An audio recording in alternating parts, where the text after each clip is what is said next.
Bougainville Referendum Commission focused. Families affected obtain a court order. And rural health facility faces medicine shortages and lack of doctors. This is National EMTV News with Helen Sayer. Good evening. Thanks for joining us for Saturday's news. With the date for a referendum on Bougainville now set for October, the Bougainville Referendum Commission has outlined its focus for the months ahead. BRC Chairman Bertie Ahern addressed the media this morning with an update on preparations for the referendum, which will be held October 12th this year. Chairman of the Bougainville Referendum Commission, Bertie Ahern, this morning spoke to the media to provide an update on the work of the BRC in preparation for the upcoming referendum. On Friday, following the joint supervisory body meeting, the national government and the autonomous Bougainville government both agreed to set the date for the referendum exercise, with October the 12th, 2019 agreed to as the polling date. According to Chairman Ahern, the confirmation of the referendum date 3 months after the initial target date is welcomed, as it provides much needed time for the BRC to prepare for this important exercise. The Bougainville Referendum Commission very much welcomes the agreement of the Government of Papua New Guinea and the autonomous Bougainville government that writs will be issued for the Bougainville referendum on the 16th of August 2019. So the polling in the referendum will start on the 12th of October. And I want to reiterate again, loud and clear, that it's the 12th of October. The Bougainville Referendum Commission has been involved in intensive discussions over the weeks, including consultation with both governments, with the stakeholders in Bougainville, to establish a timescale for the referendum that ensures that the Commission can hold a referendum in 2019 that is both credible and that is inclusive. Chairman Ahern also reiterated the 5 principles that the BRC would work within to ensure a successful referendum exercise. The Charter of the Bougainville Referendum Commission, agreed by both governments, requires the Commission to be guided by 5 principles: neutrality, impartiality, transparency, professionalism and inclusivity. And the last of these is the key one. The Charter requires the Commission to guarantee inclusive participation in the referendum. With the confirmed date of the referendum, the BRC is now working on a plan. Among this, voter registration and awareness for voters on Bougainville, as well as Bougainvillians outside of Bougainville. We urge all eligible Bougainvillians to take on the opportunity to enrol. When it is offered, we'll be doing all we can to have a poll that is inclusive as we possibly and feasibly can. We do know that in every society it's impossible to get 100% roll, but with people's cooperation we can get as near as is humanly possible. But similar to previous elections in PNG, funding remains an issue. However, with the recent announcement by the JSB that a component of much-needed funding will be received by the BRC in the coming weeks, the Referendum Commission is hopeful it can begin the necessary work needed before the writs for the referendum are issued on August the 16th this year. He will be working, but of course we need the cooperation of everybody. None of these things can be done on our own, but we'll have a clear programme which will become, readily clear to the people of Bougainville fairly quickly. But our big task now is to get on the ground, get a really good poll, get a really good registration process, and we're determined to do that. So that's big. Police from further eviction. The order obtained at the Waigani District Court on February 27th came 2 days after their homes were bulldozed on Monday, February 25th. The eviction site is behind Gereu Stage 1 and 3, near the back road from Gereu to 9 Mile. This piece of land has been in dispute for over 5 years, with 3 different parties arguing over the land title. The court parties include TNZ Enterprise Limited, Kumba Investment Limited and Ray Iningi, representing the families who were evicted. Based on court documents obtained by EMTV News, the fight for the land title is still before the National Court in Port Moresby. Same time I'm Paul because case long play mi stop one time stop National Court lo disla ground one time Jonathan Kumba investment. Mi play court one time I go stop long National Court na stop anit long summary determination. That's all mi sabe long am.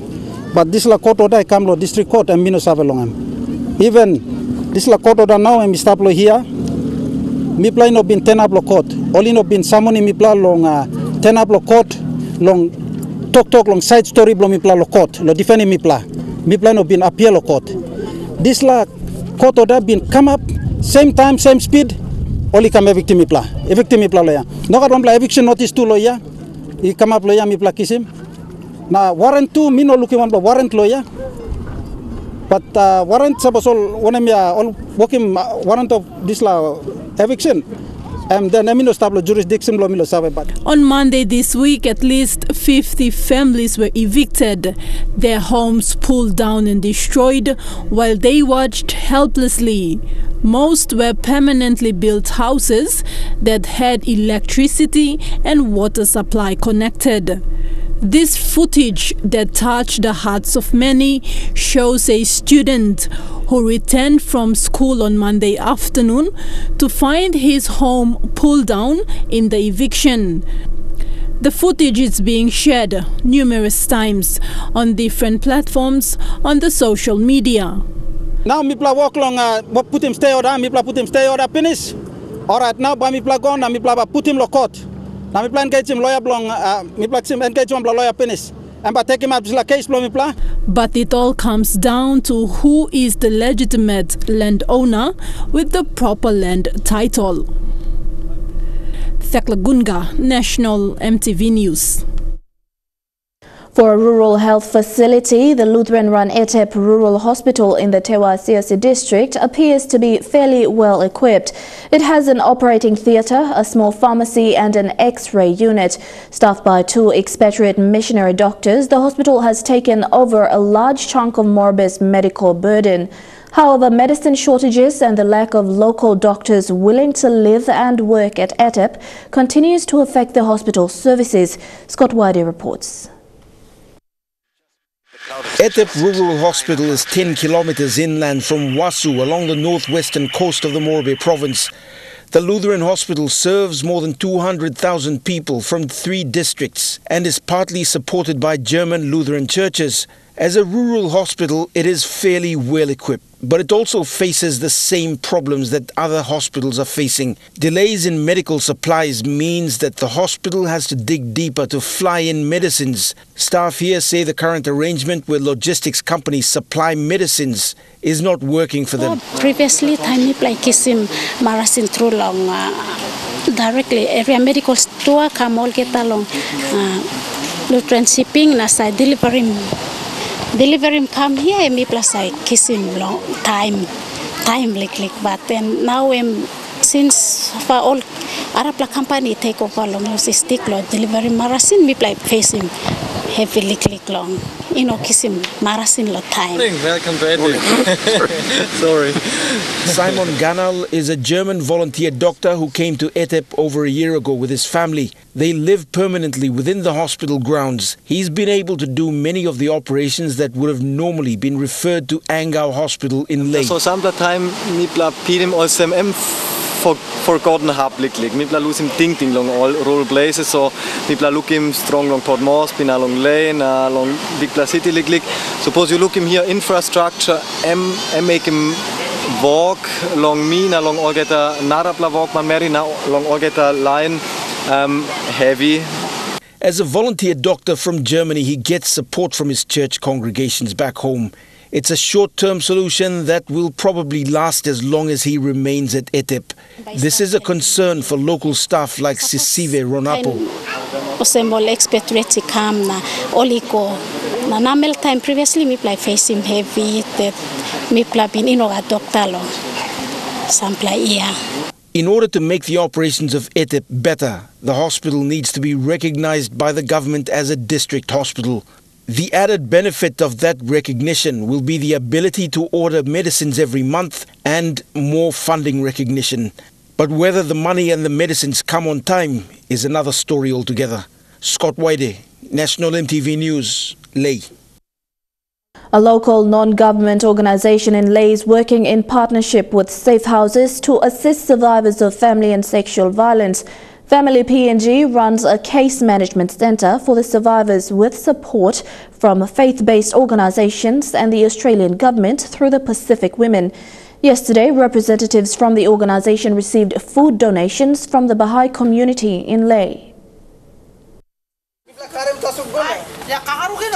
In a small gathering this morning, Family PNG representatives met with the Baha'i community to receive the food donations. Family PNG Communications Officer Jonica J said the food would go towards assisting FSV survivors that they engaged with from Safe Houses. Ms. J said apart from FSV, they have recently moved into helping survivors of social-related violence. The target population that we reach are intimate partner violence survivors, sexual violence, basically domestic violence, child abuse. Family PNG commenced operations in Lae in July 2014 and has over 40 partners. The Baha'i community, on the other hand, is a faith-based organization that has been in the country for over 60 years. The Baha'i faith teaches about unity. Unity, as we know, is an ideal that looks at what is happening in the world today and realizes that the people in the world today no longer cooperate together. Their presentation to Family PNG today was in line with the theme Aya Mia, which according to the Baha'i belief is a time to think of those in need. And it is a time when we think about the needy and the poor and the sick, and we try to help them.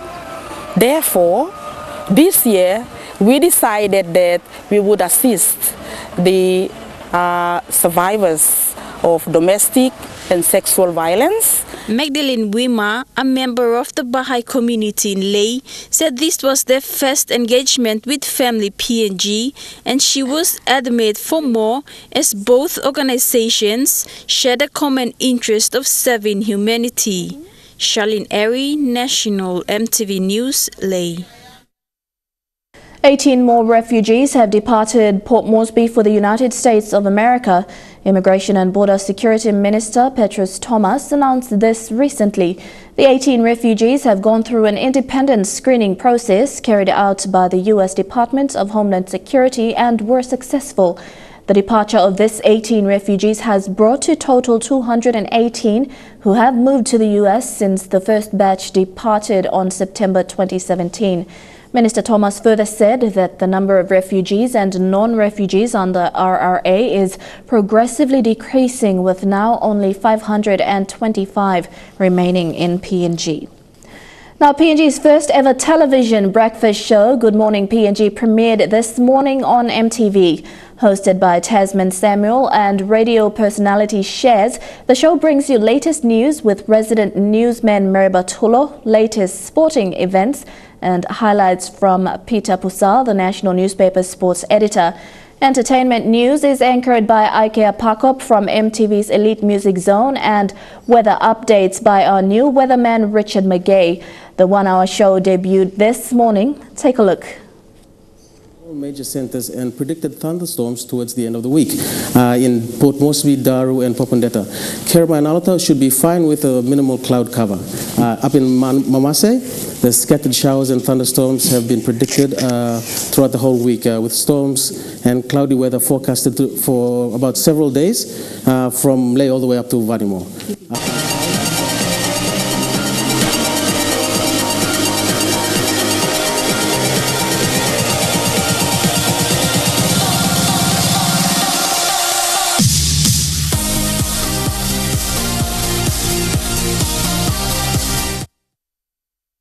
And Good Morning PNG will be aired live every Saturday morning from 6 to 7 a.m. on EMTV.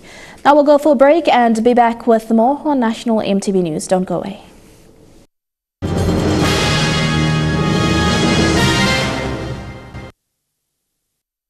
Welcome back. Leh District Education Manager Kalmu Laga says the implementation of standard-based curriculum in the district has been successful so far, but they are still facing an ongoing shortage of resources. Most of the schools still don't have teachers' guides and syllabuses. However, Mr. Laga says teachers have been improvising by making printouts from electronic copies. Since the resumption of the 2019 academic year, teachers nationwide have been implementing the SBC program. Mr. Laga has visited schools during the first week of school and says he was pleased to see that teachers were geared to roll out the program. Now we are in the fourth week and they are already in full swing implementing the SBC in all the classes, especially the lower class. Despite teachers' eagerness to implement the program, resources are limited. Among others are resources such as teachers' guide and syllabuses. Mr. Laga says schools in the district have so far received only some materials. However, he has urged teachers not to waste time but to make do with whatever resources they have. Despite shortage, I asked them to use the initiative by printing out using the photocopy machine to use while waiting for the materials to come from Mosby. The government abolished the outcome-based education after a public outcry claiming it was having a negative impact on the overall education system. OBE is now replaced with SBC. Schools have started implementations this year. However, limited SBC resources remains a concern. Charlene Eri, National EMTV News, Leh.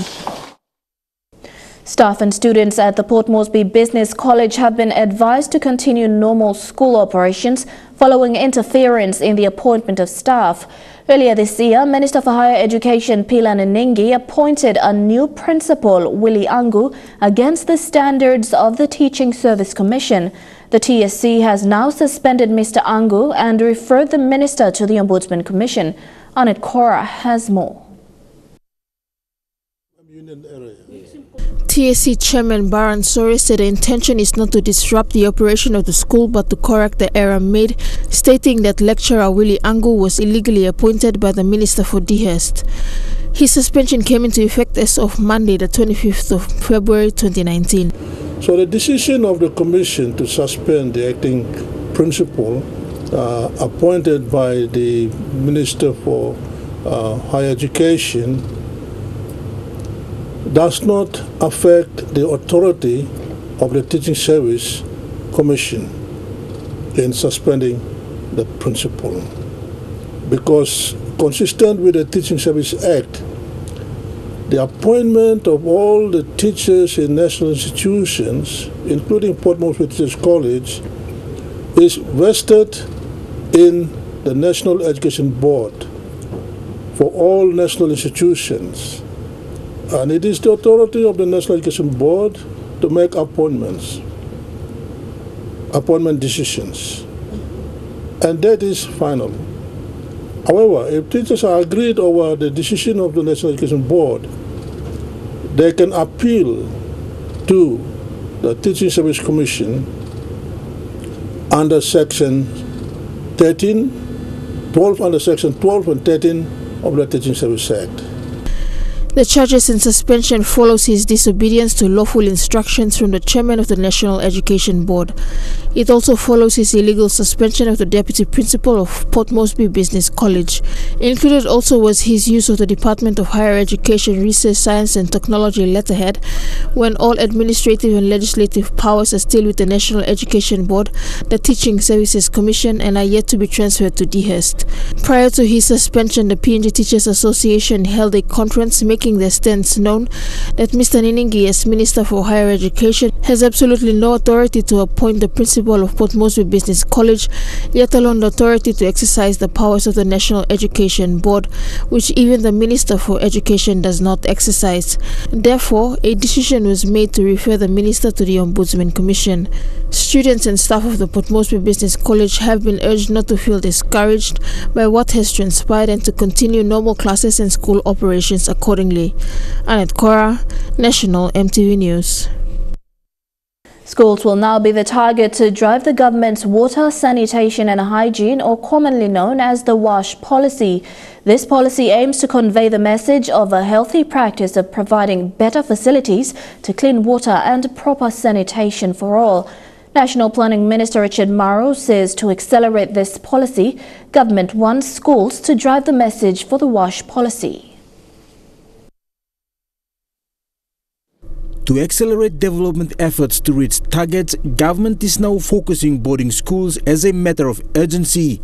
Given the grim scenario at schools where there is a general lack of WASH services, leading to high levels of absenteeism, government is now looking to address this gap, which has implications on the socio-economic future of the country. The fact that the current EU UNICEF WASH in schools is focused on primary schools justifies the push by government to focus on rural-based secondary boarding schools. The National Education Plan 2015 to 2019, on the other hand, estimates that there are more than 11,000 educational institutions and around 1.9 million pupils who are taught by almost 52,000 teachers. This is a significant percentage of the population that can be reached to accelerate interventions in the sector to reach the 100% target set out in the WASH policy 2015 to 2030. The Ministry of National Planning is looking at addressing this gap, especially boarding schools, which need functional and easy access to toilets, hand washing facilities and safe water for students. According to the Minister, the way forward now is to do a rapid analysis to establish the status of the WASH service delivery in secondary schools, focusing on boarding facilities. Maro says the plan is to target 50 schools with a minimum of 2 schools per province. Jack Lopava Jr., National EMTV News.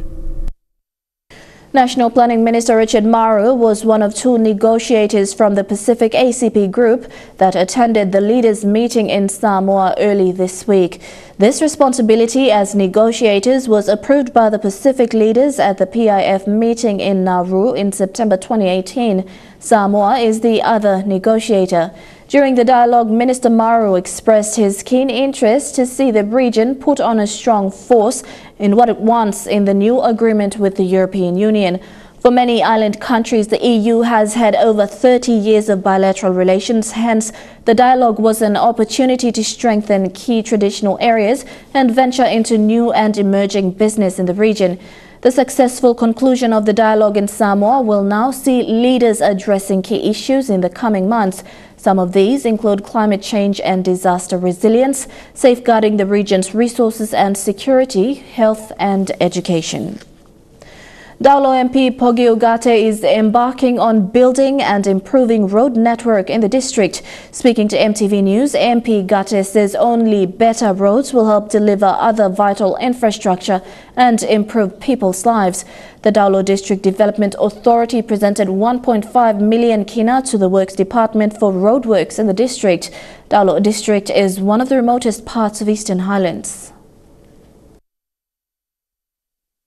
So I've seen and I just felt very, very sorry for my people.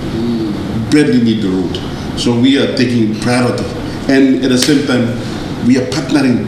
The National Department of Works, 1.5 that I've allocated, my DDA board members have allocated 1.5 million. And that's where our seriousness comes in. We want to partner with the Department of Works plus ADB. MTV News continues with more after the break. Stay tuned.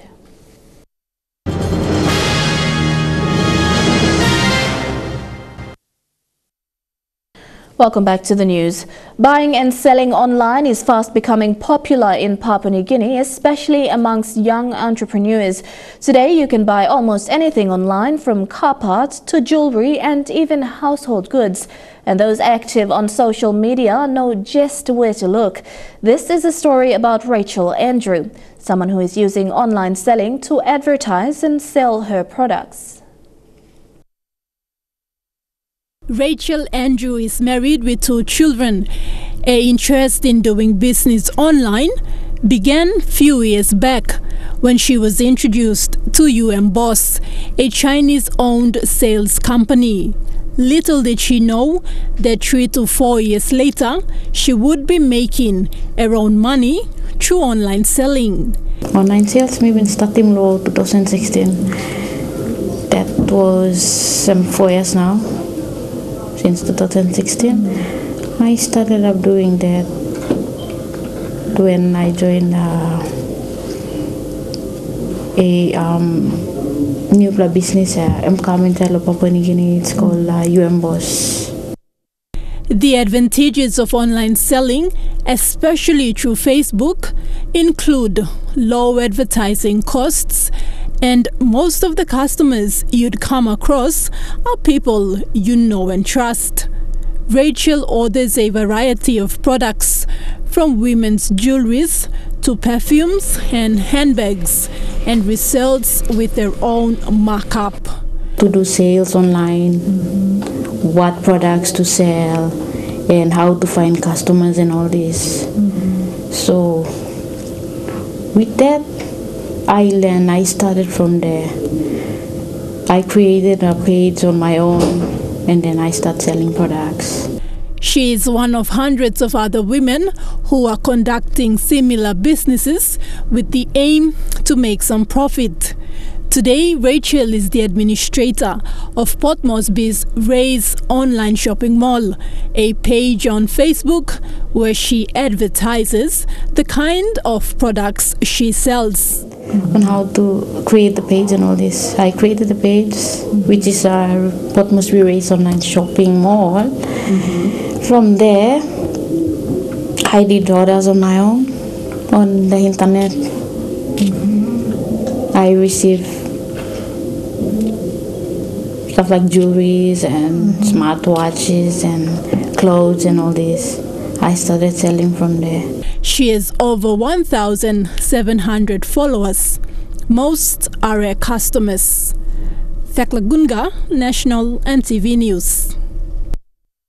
Commemorating the World Wildlife Day today at the Port Moresby Nature Park were partners of Nature Park and various conservation organizations. The program included awareness and action for the protection of wildlife in PNG. There were also fun activities where families take part, animal encounters, games, and many more.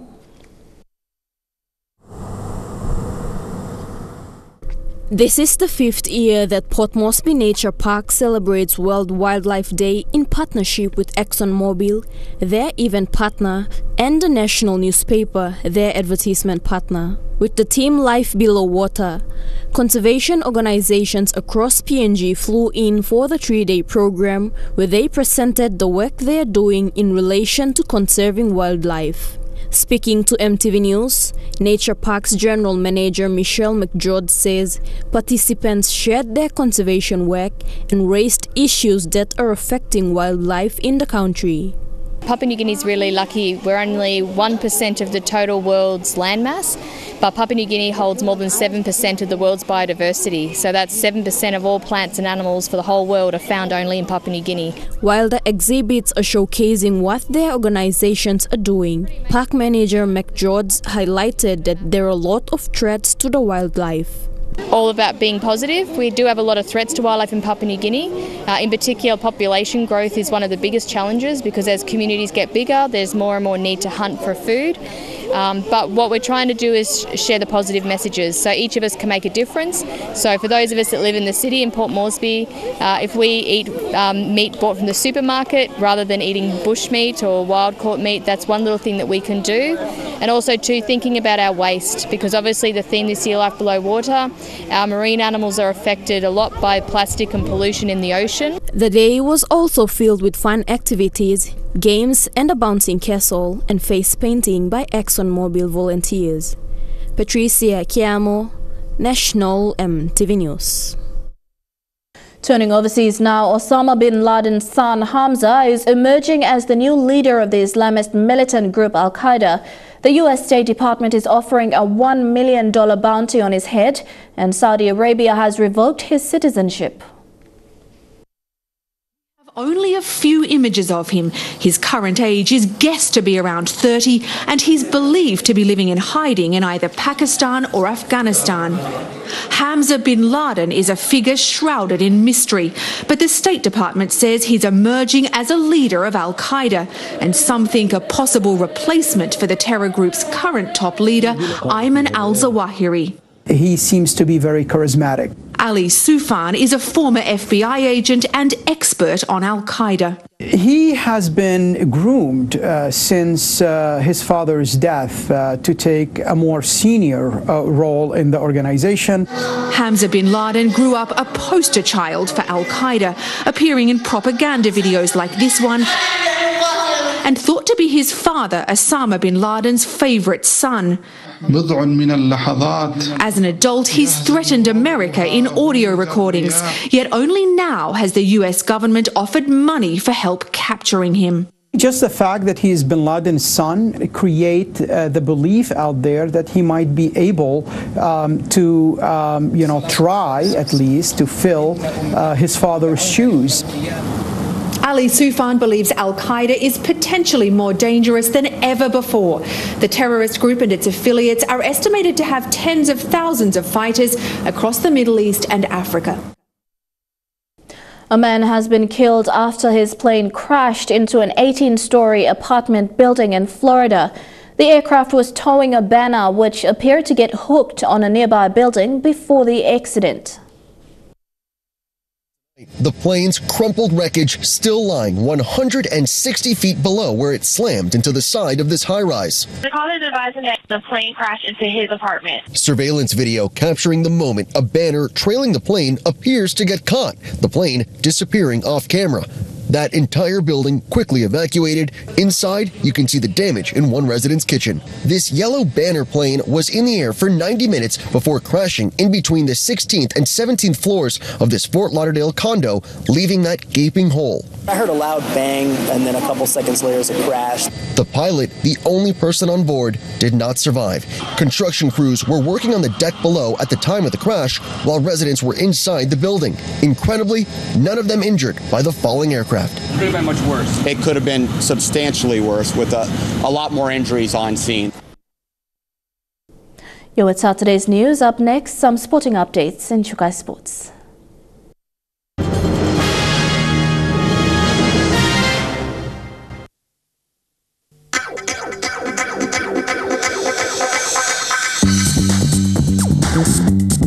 Chukai Sports.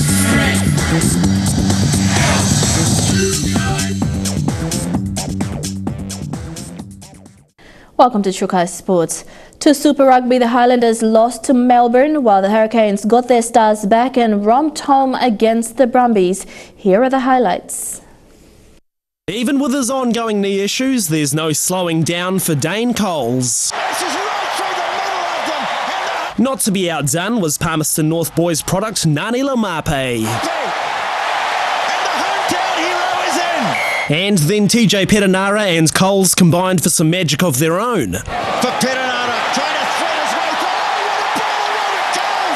through. The return of key All Blacks, the clear difference in the Canes' attack, as Laumape then skittled the Brumbies' defenders.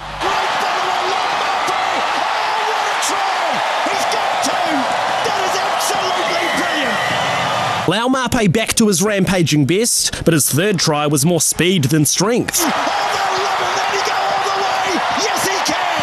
Yeah, I think I had to play hard, otherwise Mum and Dad would have given me a lecture all night. 43-13 to the Hurricanes, putting them at the top of the New Zealand Conference for now. And while the Highlanders were missing many key All Blacks, one of the few left in the side stood out early. Scoring machine, and can he get it down? You bet he can. And despite the visitors hitting the lead again with a second try, the Rebels finally found their attacking flow. Wide they go. Oh, beautiful ball from Craig Cooper. Out to Cooper then showcasing his skill set from the boot. On to the right boot, and it sets up for Meeks, and he's got a miracle try. In need of a late miracle, there'd be no Houdini act for the Highlanders this week. Shannon Frizzell denied the match winner by Auckland hooker Robbie Abel. The Rebels hanging on 24-19, getting their first win over a Kiwi side in 4 years. New Zealand snowboarding poster girl has completed a remarkable treble. This 17-year-old has ticked off one of her goals, winning the celebrated US Open slopestyle competition and cementing her place as one of the tour's most exciting talents. The victory lap of Zoe Sadowski-Sanat, who is laying out the style. The 2019 US Open slopestyle, just the latest victory lap for the Wanaka teenager. You get into X Games, win X Games. You go to World Champs, win World Champs. And then you come to the most legendary snowboard contest and win your first time. Can you describe your emotions? I can't even explain how I'm feeling right now. I'm just happy to be here. The past few months have seen the Kiwi boarder go from being just another rider in the field, just blowing everybody's minds. Yeah, her rail tricks were super technical right there. And there is that switch backside 900 that she is so well known for. To gaining the adoration of the best in the business. She's been riding so good the whole season, and I think this confidence just showed in her riding here, and she for sure is a deserving US Open champ. After starting the final as top qualifier, it was the first of her 3 runs that put her on top of the leaderboard. Insane. Mental toughness. The only scare when she tumbled in her second run, but luckily for her, the rest of the field couldn't capitalise. Even luckier, her phone came through without a scratch. The US Open is one of the circuit's most prestigious events, so to win on her very first visit is nothing short of remarkable. I just wanted to go. I've wanted to go since I started snowboarding, and dude, I'm just so stoked right now. As is the rest of the snowboarding world at her rise up the ranks. You do it here, that's it. You're in the canons of history for life. In the canons of history at just 17 years of age. Trukai Sports returns with more after the break. Stay with us.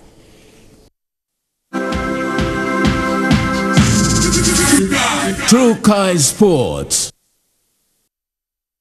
Welcome back to Trukai Sports. To football abroad, and Sydney FC has consolidated second spot on the A-League ladder and moved within 5 points of the A-League leaders, Perth, after a 2-0 win over Adelaide United. Striker Reza Janajad scored the opener to also register his first goal for the Sky Blues. Cameron Devlin made it 2-0 when he picked up his first A-League goal. Young Devlin, chance for his first A-League goal, and he buries it. Oh, look out. Collapse time. Everyone stay safe. Security guard may have come off second best, unfortunately. You know, we're probably playing at 43% at the moment, and we're going to get better. You know, we've got a long way to go, a lot of points to pick up, and you know, it's getting better with Reza in the squad. Looking forward to having Broski back and Danny back, and once we get Sim back as well, I think we have a very strong squad and great depth in it. And to basketball, and the NBL semi-finals continued today with Brisbane hosting Perth and Sydney to host Melbourne tomorrow. CEO of Basketball Australia says it's been a record year and the NBL is playing a big part in the growth of basketball in Australia. There's no doubt that the Andrew Bogut effect has been a significant and telling effect indeed, and crowds in Sydney in particular have been up by, I think, in excess of 40%, and across the country increases of somewhere around 6%, and I think that's largely driven off the back of the fact that we've got better quality players in the competition than we've ever had before. We had the grandfather of Australian basketball, I guess, Lindsay Gaze, commenting earlier in the season, it's the best quality competition competition that he's seen in the history of the NBL, and I think people are recognising that and turning up in record numbers. We're working with Basketball Australia and each of the state associations to make sure that we deliver upon that responsibility to provide an aspirational I guess top tier for pathway here in Australia. We absolutely want the NBL to be a proving ground and maybe a finishing school for both Australian and international talent to pass through on their way to the NBA. That's a great marketing story for us if they come and play in the NBL and then go on to succeed in the world's biggest competition.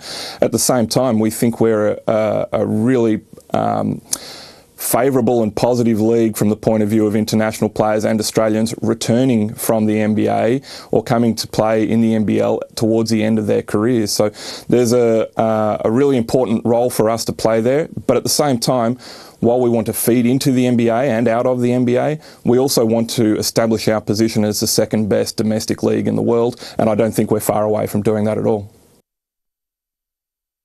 And back home, the Hohola off-season tournament will have their grand finals next weekend.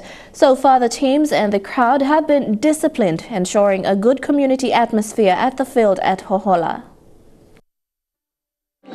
The Hohola off-season competition is winding down, with anticipation growing as the grand final date is set for next weekend. The competition is played on one of the toughest surfaces in front of screaming fans who just sit inches away from the field of play. It has been a challenging season for the interim president, Roger Laka, but he is glad to see the competition nearing its end next weekend. Today, Saturday, we play first grand final qualifiers. So, one B grade, A grade, B grade SSR, lose Hawks to Magpies. Now last game, main game A grade, and Bust of Spartans come out victorious over Tox Mixed Dogs. So, yeah. The A-grade fixture between the Bust of Spartans and Tox Mixed Dogs. It was the Spartans who held their ground, grabbing a hard-fought 6-4 win over the Tox Mixed Dogs. The Spartans now await the winners of tomorrow's A-grade match between the Mutrus brothers and Texas Melona. The community turns out in numbers to support their teams. So far, good discipline shown by the teams on and off the field. Crowd in thousands, so big loss and community take ownership. They take ownership of the competition yet, so we not got plenty disturbance. I think the players here to all come mature now, understanding that one blah win, one blah lose. So the crowd that used to be rowdy has also started behaving themselves.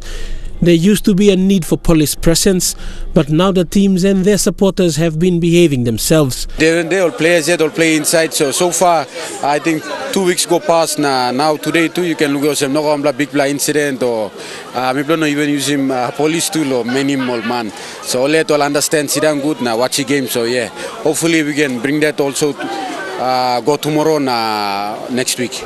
Roger says the competition had close to almost 50 teams. The teams were not playing the required 40 minutes and putting the quality of the game below standard. But things are looking brighter with team numbers cut down. 24 teams, 24 spread across the 4 mile Gologeru. Maybe just cutting down number of teams because there were just too many teams. The quality of game, no other quality. So yeah, so 24 teams. Starting top 8, top 8 come this week and last week. So next week I'm grand final. So. Fidelis Sukina, National EMTV Sports. And that ends Chukai Sports. Up next, the weather details for the next 24 hours. Chukai Sports.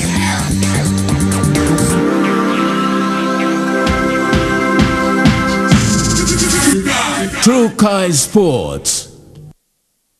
The weather details were proudly brought to you by Dulux, celebrating 50 years in PNG and the only paint made in PNG.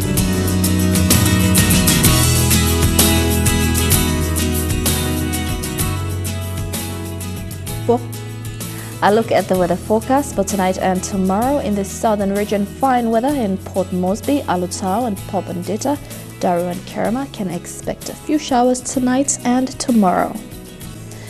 In the Mamasa region, showers in Lae, mostly fine in Medang, Wewak and Vanimo. In the New Guinea Islands region, mostly fine weather in Lorengau, Kavieng, Kokopo-Rabaul and Kimbe, and a shower or two in Buka. And in the Highlands region, mostly fine weather right across the region in Mount Hagen, Goroka, Kundiawa, Mendi and Wabek.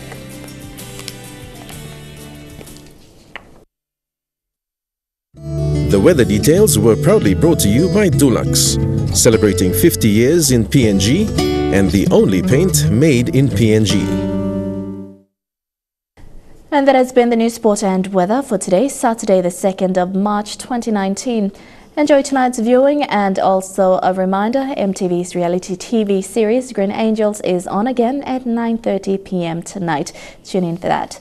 Have a pleasant evening. Take care. Good night.